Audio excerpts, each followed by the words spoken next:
ನುಡಿಶ್ರೀ ಹಂಸನಡೆ.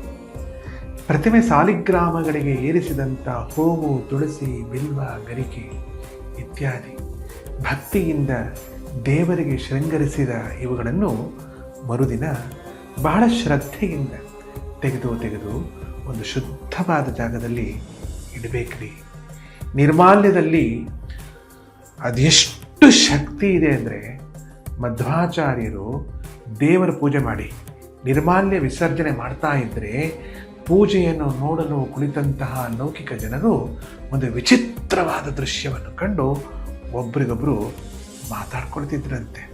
ಮಧ್ವರು ಇವತ್ತು ಪ್ರತಿಮೆ ಸಾಲಿಗ್ರಾಮಗಳ ನಿರ್ಮಾಲ್ಯವನ್ನು ತೆಗೆಯುವಾಗ ಅದರಿಂದ ಅದೇನೋ ತುಪ್ಪ ಸುರಿದ ಹಾಗೆ ಒಂದು ದ್ರವ ಸುರಿತಾ ಇತ್ತು ಅಂತ ಎಲ್ಲರೂ ಆಶ್ಚರ್ಯದಿಂದ ಮಾತಾಡ್ಕೊಳ್ತಿರ್ತಾರೆ.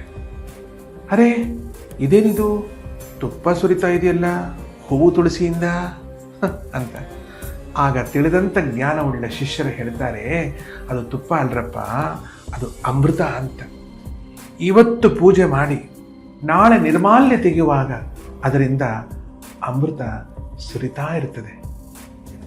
ಅಮೃತಮಪಿ ನಿರೀಕ್ಷಾ ಸ್ರಾವಿ ನಿರ್ಮಾಲ್ಯ ಸೂನೆ ಘೃತಮಿದಮಿತಿ ಸದ್ಯೋ ಭ್ರಾಂತಿಮಂತೋಪಿ ಶಿಷ್ಯಾ ಶ್ರದ್ಧಾದೊರಧಿಕ ವಾಕ್ಯೈರ್ವಿಭ್ರಮಾಸ್ತಶ್ಚ ಪಶ್ಚಾತ್ ಅನುದಿನಮೃತಾನ್ಯೈಸ್ತಸ್ಯ ಸೇವ್ಯಸ್ಯ ಶಕ್ಯ.